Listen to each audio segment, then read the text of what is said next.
Good afternoon, everybody. How's everybody doing out there today? Welcome to Hot Topic Discussions, Conversations for Adult Male Education Domestic Violence Program. Today, I'm going to talk a little bit about not so much about the domestic violence curriculum, but I spent a lot of time talking about how anger impacts our wellness and our overall brain and our brain function. And the reason why I discussed this today with the guys and spent a lot of time on this, because a lot of times adult males or men, they don't spend a lot of time talking about or understanding how their mental health affects their physical wellness. And if we can all understand how our mental health affects our physical wellness, we would become better, healthier human beings in all aspects of our lives. I was just talking about this conversation the other day and how mental health is actually 90% a majority of the reason why we have physical health within the United States. And today's conversations, the guys were really intrigued about what I spoke about, and the dialogue was so profound. It was amazing. It was moving. Some of the guys even shed tears because they didn't understand it, because maybe it's not discussed in their environment, their households, or in their individual lives with people, with work relationships, whatever that may be. So they were very intrigued.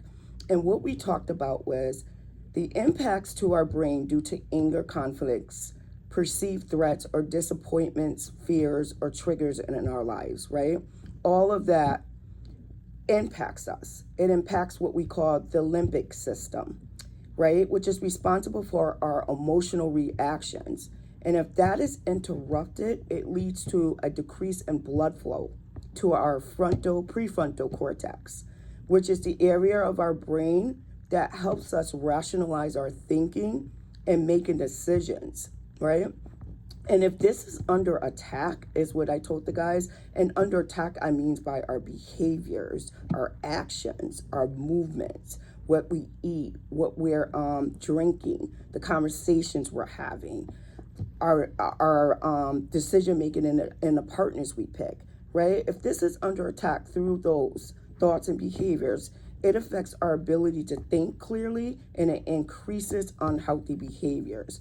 It also raises our heart rate, our blood pressure, which at times could lead to severe healthy matters within our individual systems. And it disrupts the core of our nervous system. And when our nervous system is off balance, we have physical symptoms, headaches, fatigue, nausea. Some people have a decrease in appetite. Some people have an over increase in appetite to try to balance out not feeling okay. Chronic headaches. I know if it happens with me, I lay down and I go to sleep because I just have to relieve that pressure. And in these guys' cases, when their body's out of whack, they think it's just because things aren't going in their favor in life.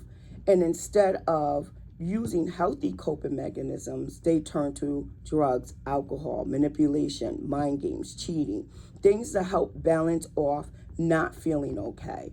So if we can identify when we're under attack, when our brain is not functioning properly, or we disrupted the normal function of our brain, then we can turn to healthy coping skills like breathing techniques, taking walks, exercise, reading books, scriptures if it applies to you, if you're a big faith-based belief person, a higher power, whatever that may be for you, water trickling, sound of light music, whatever that is to bring that nervous system back to some stability, then we can stop utilizing our unhealthy behaviors and making domestic violence, abusive behaviors, and marks on our partners. Then we will win this battle on unhealthy relationships. So share this with the people you love, help them understand that, so that we all can become healthier human beings.